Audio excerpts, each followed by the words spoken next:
The Wealth of Nations by Adam Smith. China, however, though it may perhaps stand still, does not seem to go backwards. Its towns are nowhere deserted by their inhabitants. The lands which had once been cultivated are nowhere neglected. The same, or very nearly the same, annual labor must therefore continue to be performed, and the funds destined for maintaining it must not consequently be sensibly diminished.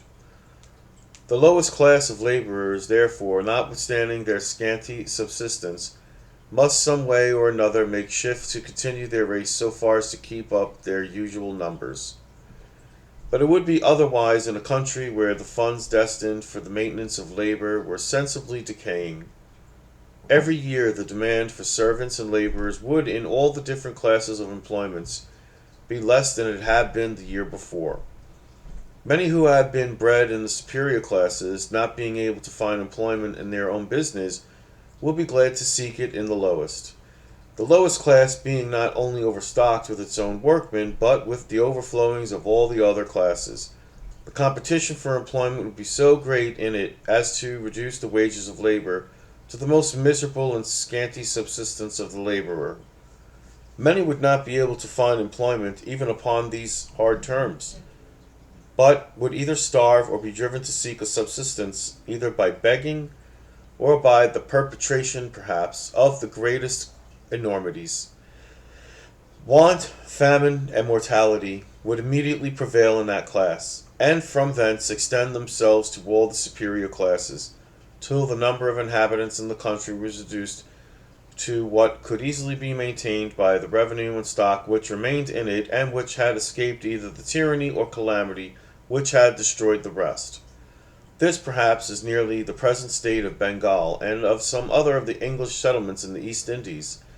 In a fertile country which had before been much depopulated, where subsistence consequently should not be very difficult, and where notwithstanding 300,000 or 400,000 people die of hunger in 1 year, we may be assured that the funds destined for the maintenance of the laboring poor are fast decaying.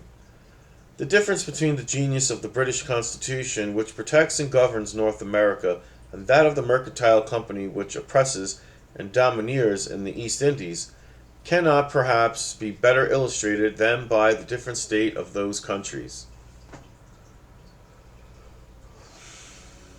The liberal reward of labor, therefore, as it is the necessary effect, so it is the natural symptom of increasing national wealth. The scanty maintenance of the laboring poor, on the other hand, is the natural symptom that things are at a stand, and their starving condition that they are going fast backwards. In Great Britain, the wages of labor seem in the present times to be evidently more than what is precisely necessary to enable the laborer to bring up a family. In order to satisfy ourselves upon this point, it will not be necessary to enter into any tedious or doubtful calculation of what may be the lowest sum upon which it is possible to do this. There are many plain symptoms that the wages of labor are nowhere in this country regulated by this lowest rate, which is consistent with common humanity. First, in almost every part of Great Britain, there is a distinction even in the lowest species of labor between summer and winter wages. Summer wages are always highest, but on account of the extraordinary expense of fuel, the maintenance of a family is most expensive in winter. Wages, therefore, being highest when this expense is lowest, it seems evident they are not regulated by what is necessary for this expense, but by the quantity and supposed value of the work. A laborer, it may be said, indeed, ought to save part of his summer wages in order to defray his winter expense, and that through the whole year they do not exceed what is necessary to maintain his family through the whole year.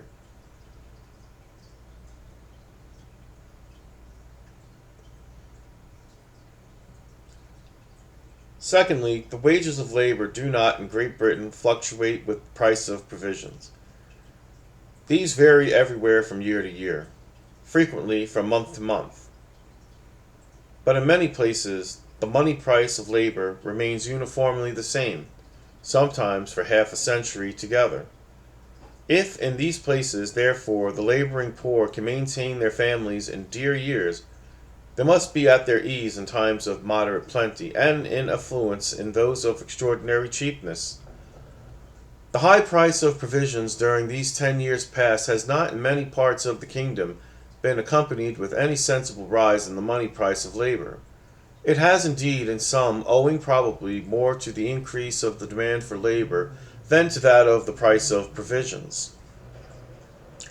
Thirdly, as the price of provisions varies from year to year than the wages of labor, so on the other hand the wages of labor vary more from place to place than the price of provisions. The price of bread and butcher's meat are generally the same, or very nearly the same, through the greater part of the United Kingdom.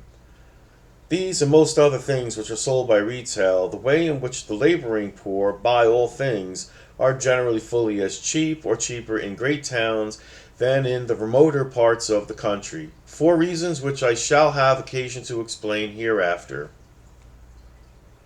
But the wages of labor in a great town and its neighborhood are frequently a fourth or a fifth part, 20 or 5 and 20%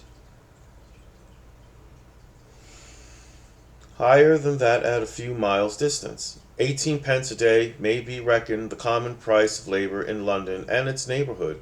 At a few miles' distance it falls to 14 and 15 pence. 10 pence may be reckoned its price in Edinburgh and its neighborhood. At a few miles' distance it falls to 8 pence at the usual price of common labor through the greater part of the low country of Scotland, where it varies a good deal less than in England. Such a difference of prices, which it seems is not always sufficient to transport a man from one parish to another, would necessarily occasion so great a transportation of the most bulky commodities, not only from one parish to another, but from one end of the kingdom almost from one end of the world to the other, as would soon reduce them more nearly to a level. After all that has been said of the levity and inconstancy of human nature, it appears evidently from experience that man is of all sorts of luggage the most difficult to be transported. If the laboring poor, therefore, can maintain their families in those of the kingdom where the price of labor is lowest, they must be in affluence where it is highest.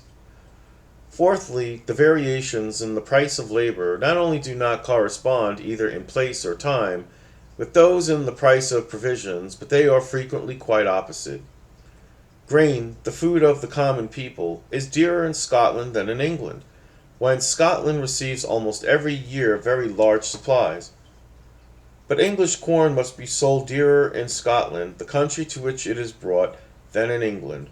The country from which it comes, and in proportion to its quality, it cannot be sold dearer in Scotland than the Scotch corn that comes to the same market in competition with it. The quality of grain depends chiefly upon the quantity of flour or meal which it yields at the mill, and in this respect English grain is so much superior to the Scotch, that though often dearer in appearance, or in proportion to the measure of its bulk, it is generally cheaper in reality, or in proportion to its quality, or even to the measure of its weight. The price of labor, on the contrary, is dearer in England than in Scotland. If the laboring poor, therefore, can maintain their families in the one part of the United Kingdom, they must be in affluence in the other. Oatmeal, indeed, supplies the common people in Scotland with the greatest and the best part of their food, which is in general much inferior to that of their neighbors of the same rank in England. This difference, however, in the mode of their subsistence is not the cause, but the effect, of the difference in their wages, though by a strange misapprehension I have frequently heard it represented as the cause. It is not because one man keeps a coach, while his neighbor walks afoot, that the one is rich and the other poor, but because the one is rich he keeps a coach, and because the other is poor he walks afoot. During the course of the last century, taking one year with another, grain was dearer in both parts of the United Kingdom than during that of the present. This is a matter of fact which cannot now admit of any reasonable doubt, and the proof of it is, if possible, still more decisive with regard to Scotland than with regard to England. It is in Scotland supported by the evidence of the public fires, annual valuations made upon oath, according to the actual state of the markets, of all the different sorts of grain in every different county of Scotland. If such direct proof could require any collateral evidence to confirm it, I would observe that this has likewise been the case in France, and probably in most other parts of Europe. With regard to France, there is the clearest proof. But though it is certain that in both parts of the United Kingdom grain was somewhat dearer in the last century than in the present, it is equally certain that labor was much cheaper. If the laboring poor, therefore, could bring up their families then, they must be much more at their ease now. In the last century, the most usual day wages of common labor through the greater part of Scotland were 6 pence in summer and 5 pence in winter. 3 shillings a week, the same price very nearly still continues to be paid in some parts of the Highlands and Western Islands. Through the greater part of the Low Country, the most usual wages of common labor are now 8 pence a day, 10 pence, sometimes a shilling. About Edinburgh in the counties which border upon England, probably on account of that neighbourhood, and in a few other places where there has lately been a considerable rise in demand for labour, about Glasgow, Carron, Ayrshire. In England, the improvements of agriculture, manufactures, and commerce began much earlier than in Scotland. The demand for labor, and consequently its price, must necessarily have increased with those improvements. In the last century, accordingly, as well as in the present, the wages of labor were higher in England than in Scotland. They have risen too considerably since that time, though on account of the greater variety of wages paid there in different places, it is more difficult to ascertain how much.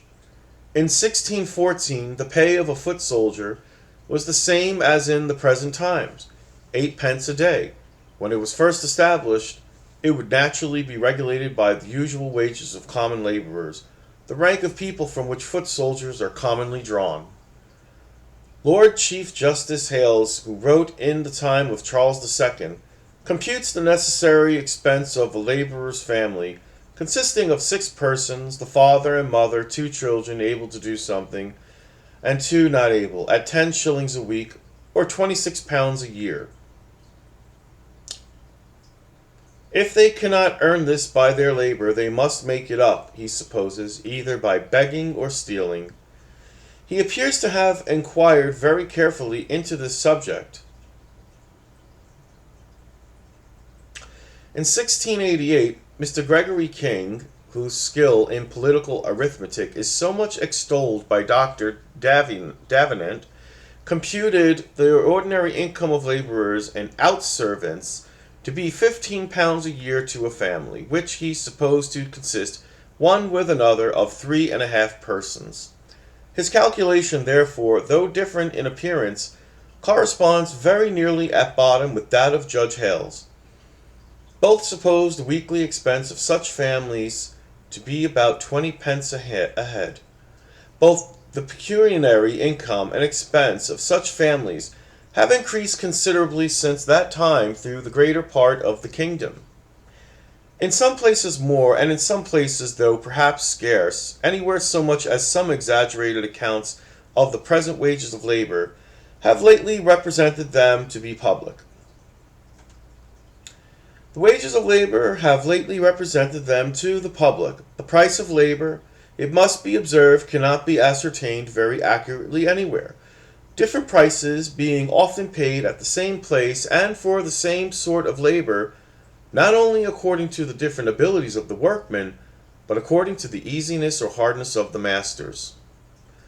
Where wages are not regulated by law, all that we can pretend to determine is what are the most usual, and experience seems to show that the law can never regulate them properly, though it has often pretended to do so. The real recompense of labor, the real quantity of the necessaries and conveniencies of life, which it can procure to the laborer, has during the course of the present century increased perhaps in a still greater proportion than its money price. Not only grain has become somewhat cheaper, but many other things from which the industrious poor derive an agreeable and wholesome variety of food have become a great deal cheaper. Potatoes, for example, do not at present through the greater part of the kingdom cost half the price which they used to do 30 or 40 years ago. The same thing may be said of turnips, carrots, and cabbages, things which were formerly never raised but by the spade, but which are now commonly raised by the plough.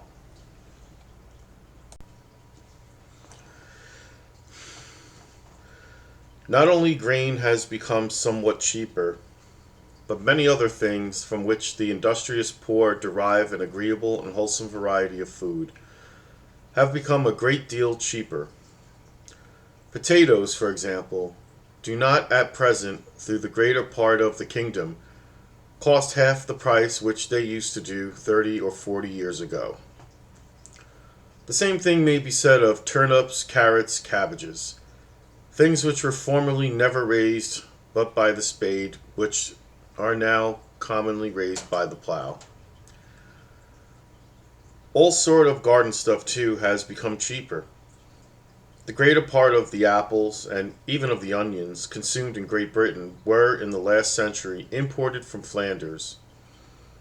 The great improvements in the coarser manufactories of both linen and woolen cloth furnished the laborers with cheaper and better clothing, and those in the manufactories of the coarser metals with cheaper and better instruments of trade, as well as with many agreeable and convenient pieces of household furniture. Soap, salt, candles, leather, and fermented liquors have indeed become a good deal dearer, chiefly from the taxes which have been laid upon them.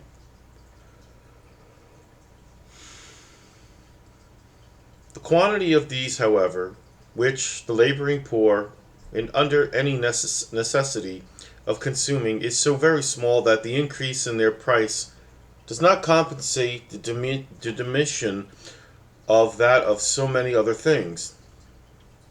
The common complaint that luxury extends itself even to the lowest ranks of the people, and that the laboring poor will not now be contented with the same food, clothing, and lodging which satisfied them in former times, may convince us that it is not the money price of labor only, but its real recompense which has augmented.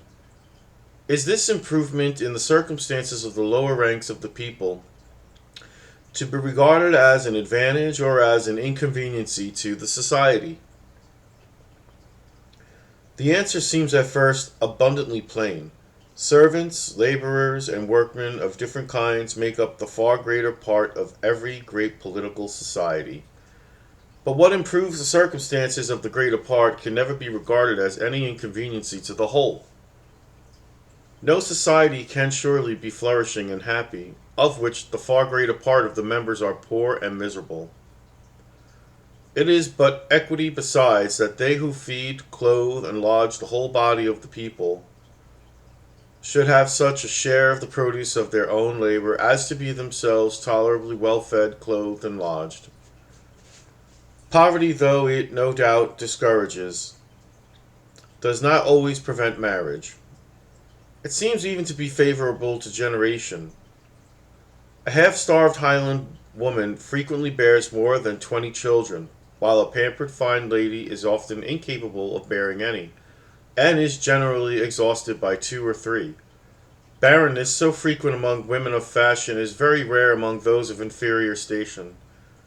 Luxury and the fair sex, while it inflames, perhaps, the passion for enjoyment, seems always to weaken and frequently to destroy altogether the powers of generation. But poverty, though it does not prevent the generation, is extremely unfavorable to the rearing of children. The tender plant is produced, but in so cold a soil, so severe a climate, soon withers and dies. It is not uncommon, I have been frequently told, in the Highlands of Scotland, for a mother who has borne 20 children not to have 2 alive. Several officers of great experience have assured me that so far from recruiting their regiment, they have never been able to supply it with drums and fifes, from all the soldiers' children that were born in it. A greater number of fine children, however, is seldom seen anywhere than about a barrack of soldiers. Very few of them, it seems, arrive at the age of 13 or 14. In some places, one half the children die before they are 4 years of age, in many places before they are 7, and in almost all places before they are 9 or 10. This great mortality, however, will everywhere be found chiefly among the children of the common people, who cannot afford to tend them with the same care as those of better station. Though their marriages are generally more fruitful than those of people of fashion, a smaller proportion of their children arrive at maturity. In foundling hospitals and among the children brought up by parish charities, the mortality is still greater than among those of the common people. Every species of animals naturally multiplies in proportion to the means of their subsistence, and no species can ever multiply beyond it. But in civilized society, it is only among the inferior ranks of people that the scantiness of subsistence can set limits to the further multiplication of the human species, and it can do so in no other way than by destroying a great part of the children with their fruitful marriages' produce. The liberal reward of labor, by enabling them to provide better for their children and consequently to bring up a greater number, naturally tends to widen and extend those limits. It deserves to be remarked, too, that it necessarily does this as nearly as early as possible in the proportion which the demand for labor requires. If this demand is continually increasing, the reward of labor must necessarily encourage in such a manner the marriage and multiplication of laborers as may enable them to supply that continually increasing demand by a continually increasing population. If the reward should at any time be less than what was requisite for this purpose, the deficiency of hands would soon raise it, and if it should at any time be more, their excessive multiplication would soon lower it to this necessary rate. The market would be so much understocked with labor in the one case, and so much overstocked in the other, as would soon force back its price to that proper rate which the circumstances of the society required. It is in this manner that the demand for men, like that for any other commodity, necessarily regulates the production of men, quickens it when it goes on too slowly, and stops it when it advances too fast. It is this demand which regulates and determines the state of propagation in all the different countries of the world, in North America, in Europe, and in China, which renders it rapidly progressive in the first, slow and gradual in the second, and altogether stationary in the last. The wear and tear, it has been said, is at the expense of his master, but that of a free servant is at his own expense. The wear and tear of the latter, however, is in reality as much at the expense of his master as that of the former. The wages paid to journeymen and servants of every kind must be such as may enable them one with another to continue the race of journeymen and servants, according as the increasing, diminishing, or stationary demand of the society may happen to require. But though the wear and tear of a free servant be equally at the expense of his master, it generally costs him much less than that. The fund destined for replacing or repairing, if I may say so, the wear and tear, is commonly managed by a negligent master or careless overseer. That destined for performing the same office with regard to the freeman is managed by the freeman himself. The disorders which generally prevail in the economy of the rich naturally introduce themselves into the management of the former. The strict frugality and parsimonious attention of the poor as naturally establish themselves in that of the latter. Under such different management, the same purpose must require very different degrees of expense to execute it. It appears, accordingly, from the experience of all ages and nations, I believe, that the work done by freemen comes cheaper in the end. It is found to do so even at Boston, New York, and Philadelphia, where the wages of common labor are so very high. The liberal reward of labor, therefore, as it is the effect of increasing wealth, so it is the cause of increasing population. To complain of it is to lament over the necessary cause and effect of the greatest public prosperity. It deserves to be remarked, perhaps, that it is in the progressive state, while the society is advancing to the further acquisition, rather than when it has acquired its full complement of riches, that the condition of the laboring poor of the great body of the people seems to be the happiest and the most comfortable. It is hard in the stationary and miserable in the declining state. The progressive state is in reality the cheerful and the hardy state to all the different orders of the society. The stationary is dull, the declining melancholy. The liberal reward of labor, as it encourages the propagation, so it increases the industry of the common people. The wages of labor are the encouragement of industry, which, like every other human quality, improves in proportion to the encouragement it receives. A plentiful subsistence increases the bodily strength of the laborer, and the comfortable hope of bettering his condition, and of ending his days perhaps in ease and plenty, animates him to exert that strength to the utmost. Where wages are high, accordingly, we shall always find the workmen more active, diligent, and expeditious than where they are low. In England, for example, than in Scotland, in the neighborhood of great towns, than in remote country places. Some workmen, indeed, when they can earn in 4 days what will maintain them through the week, will be idle the other 3. This, however, is by no means the case with the greater part. Workmen, on the contrary, when they are liberally paid by the piece, are very apt to overwork themselves and to ruin their health and constitution in a few years. A carpenter in London, and in some other places, is not supposed to last in his utmost vigor above 8 years. Something of the same kind happens in many other trades, in which the workmen are paid by the piece, as they generally are in manufactures and even in country labor, wherever wages are higher than ordinary. Almost every class of artificers is subject to some peculiar infirmity occasioned by excessive application to the peculiar species of work. Ramazzini, an eminent Italian physician, has written a particular book concerning such diseases.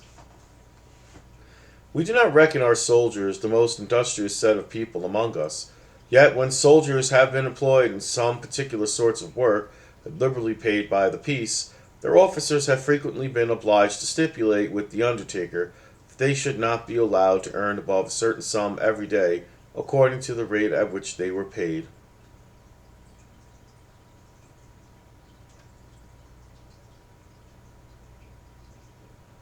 Till this stipulation was made, mutual emulation and the desire of greater gain frequently prompted them to overwork themselves and to hurt their health by excessive labor. Excessive application during 4 days of the week is frequently the real cause of the idleness of the other 3 so much and so loudly complained of. Great labor, either of mind or body, continued for several days together, is in most men naturally followed by a great desire of relaxation, which, if not restrained by force or by some strong necessity, is almost irresistible. It is the call of nature which requires to be relieved by some indulgence, sometimes of ease only, but sometimes too of dissipation and diversion. If it is not complied with, the consequences are often dangerous and sometimes fatal, and such as almost always, sooner or later, bring on the peculiar infirmity of the trade. If masters would always listen to the dictates of reason and humanity, they have frequently occasion rather to moderate than to animate the application of many of their workmen.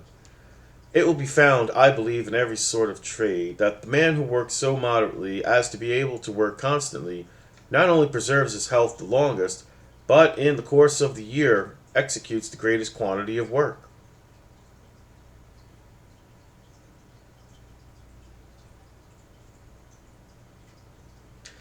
In cheap years, it is pretended, workmen are generally more idle, and in dear times more industrious than ordinary. A plentiful subsistence, therefore, has been concluded, relaxes, and a scanty one quickens their industry. That a little more plenty than ordinary may render some workmen idle cannot be well doubted.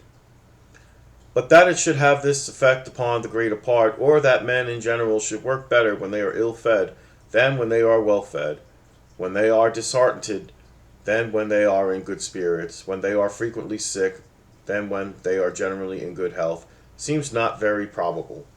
Years of dearth, it is to be observed, are generally among the common people years of sickness and mortality, which cannot fail to diminish the produce of their industry.